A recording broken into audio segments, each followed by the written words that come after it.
Good morning students, welcome to our Shri Chaitanya institute. Last day हम लोगों ने इनवर्स ऑफ कॉस फंक्शन के ऊपर बात किया था और उसके ऊपर कुछ प्रॉब्लम्स देखे थे। तो आज इनवर्स ऑफ टेंजेंट फंक्शन के ऊपर बात करेंगे। तो पहले इसका डिफिनेशन देख लेते हैं। यहाँ पर बोला गया है the function F R minus 2n+1 pi by two, जहां पर n belongs to z। z क्या है? इंटीजर का सेट, हम लोग जानते हैं। मतलब z इक्वल टू यहाँ से हो जाएगा माइनस इन्फिनिटी से शुरू करके -3 -2 -1 0 1 2 3 करते करते जो नॉन फ्रैक्शनल नंबर्स है उन सब का सेट। तो इस रियल नंबर के सेट से ये सब एलिमेंट हट जाएगा, तो डोमेन ये हो जाएगा। एंड कोडोमेन आर है given by F X equal to 10x। Graph में देखिए तो अच्छी तरह से समझ में आ जाएगा। देखिए यहाँ पर जब पाई बाई टू है तो इस पाई बाई टू में 10 फंक्शन इन्फिनिटी में चला जाता है, माइनस इन्फिनिटी। देखिए यहाँ से। एंड यहाँ पर 3 पाई बाई टू है तो इस 3 पाई बाई टू पॉइंट में ये जो 10 फंक्शन है ये पॉजिटिव इन्फिनिटी में चला जाता है। ये जो लाइन है इस लाइन को हम लोग बोलेंगे एसिम्पटोट। एसिम्पटोट होता क्या है? एसिम्पटोट एक लाइन होता है जिसके साथ ये जो फंक्शन दिया गया है 10 फंक्शन या जो कुछ भी फंक्शन दिया गया हो, इन दोनों का जो डिस्टेंस है, देखिए इन दोनों का डिस्टेंस धीरे धीरे कम होता जा रहा है और ऐसे कम होते होते ये इन्फिनिटी में जाकर एक दूसरे के साथ मिल जाएगा। तो ऐसे जो एक लाइन होता है इस लाइन को हम लोग एसिम्पटोट बोलते हैं। तो यहाँ पर देखिए 3 pi by two, pi by two, then minus pi by two, X का वैल्यू, ये सब एक्स का वैल्यू है। इन पॉइंटों में हम लोगों ने एसिम्पटोट ड्रॉ किया है। तो यहाँ पर दिया गया है 2n+1 पाई बाई टू। देखिए n का वैल्यू जब 1 होगा तब 2 1 2 प्लस 1 3 पाई बाई टू, ये वाला पॉइंट आ जाएगा। n का वैल्यू जब 0 होगा तो 0 into two 0 plus 1 into pi by to, that means हो जाएगा ओनली पाई बाई टू। जब n का वैल्यू -1 तब आ जाएगा माइनस पाई बाई टू। तो ऐसे करते करते हर एक पाई बाई टू वाली जो पॉइंट है उसमें 10 का वैल्यू सिंस इन्फिनिटी आ जाता है, इसलिए हम लोगों ने इस पॉइंट को, इसका जो जनरल टर्म है 2n+1 पाई बाई टू, इसको हम लोगों ने रियल नंबर के सेट से, दैट मीन्स डोमेन के सेट से हटा दिया। क्योंकि इस पॉइंट में तो फंक्शन एग्जिस्ट ही नहीं करता, दैट्स वाई इन सब पॉइंट को हम लोगों ने डोमेन से हटा दिया। तो आशा करता हूं डोमेन कैसे यहाँ पर रिप्रेजेंट हुआ आप लोगों को अच्छी तरह से समझ आ गया होगा। देयरफॉर डोमेन हो जाएगा r-2n+1 पाई बाई टू, जहां पर n हम लोगों ने इंटीजर के सेट से चूज किया है।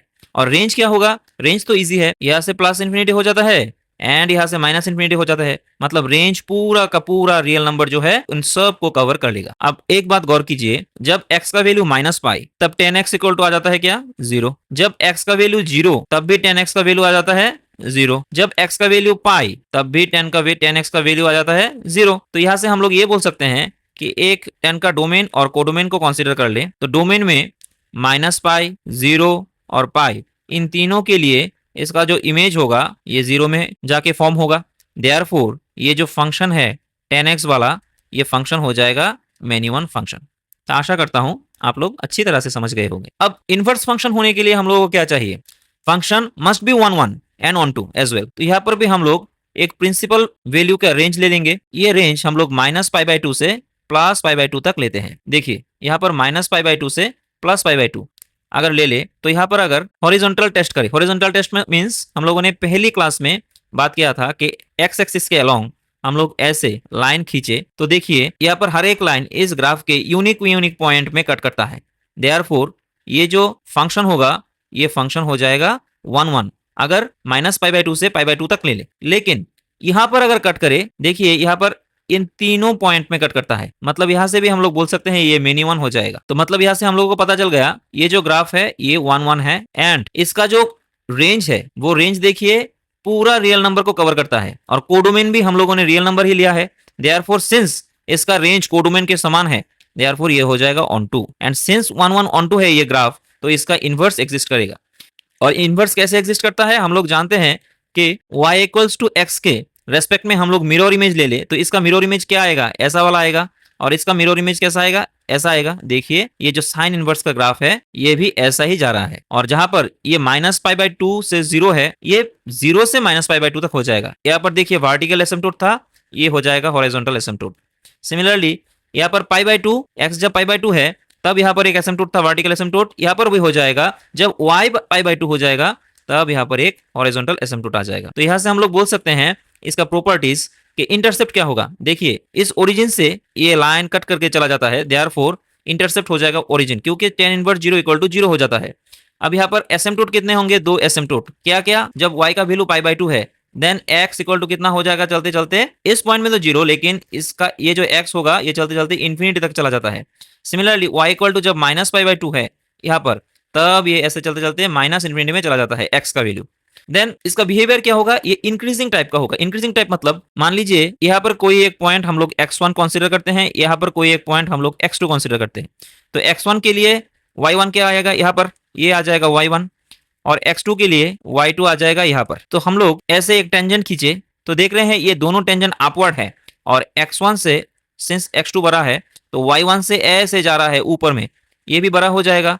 In the same way y1 less than y2। Therefore यहाँ से हम लोग बोल सकते हैं ये जो फंक्शन होगा tan इनवर्स x, ये एक इंक्रीजिंग फंक्शन होगा। देन कॉन्टिन्यूअस फंक्शन होगा अक्रॉस द डोमेन। यहाँ पर डोमेन देखिए क्या होगा, माइनस इन्फिनिटी से अप टू इन्फिनिटी तक। यहाँ पर इस फंक्शन में कोई भी होल नहीं है। अगर कोई होल ना हो तो इसे हम लोग बोल सकते हैं कि ये एक कंटिन्यूअस फंक्शन हो जाएगा। एकदम नेगेटिव इन्फिनिटी से शुरू करके पॉजिटिव इन्फिनिटी तक ऐसे चला जाता है। Therefore it is an continuous. And symmetry देखिए, tan इनवर्स जो फंक्शन है इसे हम लोग ऐसे tan इनवर्स माइनस एक्स लिखे तो ये हो जाता है minus tan inverse x. Therefore कोई भी एक फंक्शन, सपोज एफ एक्स ऐसा एक फंक्शन है, इसके ऊपर हम लोग f माइनस एक्स अगर माइनस एफ एक्स हो जाए तो ये ऑड फंक्शन कहलाता है।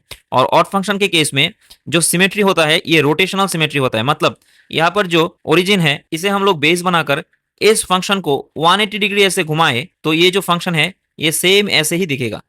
देख भी सकते हैं आप लोग, इसको अगर हम लोग यहाँ पर ले जाए और इसको यहाँ पर ले जाए तो ये ऐसे सेम दिखेगा। तो आशा करता हूँ यहाँ से जो प्रॉपर्टीज है tangent inverse of tangent function का, ये पूरी तरह से आप लोग समझ पाए। अब इसके ऊपर कुछ प्रॉब्लम्स देख लेते हैं। First question is find the principal value of tan inverse 2 sin 4 cos inverse √3/2। अब cos इनवर्स √3/2 इक्वल टू आ जाता है 30 डिग्री, दैट मीन्स π/6। तो यहाँ से लिख सकते हैं tan इनवर्स 2 sin 4 इंटू π/6। तो यहाँ से हो जाएगा sin 2π/3। अब 2π/3 को लिख सकते हैं पाई माइनस π/3। अब फर्स्ट क्वाड्रेंट में सब ट्रिग्नोमेट्रिक फंक्शन का वैल्यू पॉजिटिव, सेकंड में ओनली साइन का वैल्यू, साइन एंड उसका जो रेसिप्रोकल कोसेक होता है वो, देन tan और cot, and the last quadrant में हम लोग जानते हैं cos और sec का वैल्यू पॉजिटिव आता है।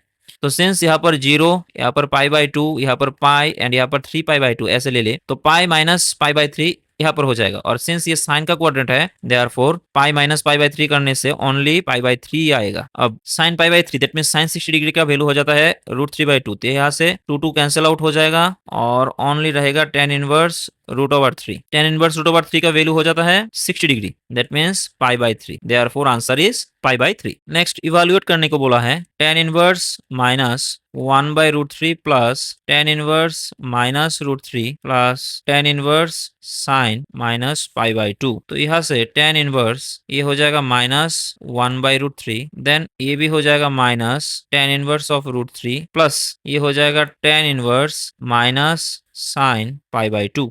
क्योंकि हम लोग जानते हैं tan inverse of minus x को हम लोग minus of tan inverse x लिख सकते हैं। तो यहाँ से tan इनवर्स 1/3 हो जाता है 30 डिग्री, दैट मीन्स π/6। देन ये प्लस माइनस मिलकर माइनस हो जाएगा, tan inverse √3 60 degree, that means π/3, and this is tan inverse minus sine π/2 का वैल्यू होता है 1, देयरफॉर माइनस π/6 माइनस π/3, ये भी माइनस हो जाएगा tan इनवर्स ऑफ 1। तो माइनस π/6 माइनस π/3 देन माइनस π/4। तो इसे कैलकुलेट कर ले, माइनस ये 12, तो ये हो जाएगा 2 पाई प्लस 4 पाई प्लस 3 पाई, यहाँ से हो जाएगा 9 π/12। अब इसे कैंसिल आउट कर ले तो 3 π/4, and this is the answer. Question number 3 and आज का लास्ट क्वेश्चन है, evaluate tan inverse tan 5 π/6 plus cos inverse cos 13 π/6। इसका वैल्यू क्या हो जाएगा? तो इसे लिख सकते हैं tan inverse 10 pi minus π/6, and इसको लिख सकते हैं cos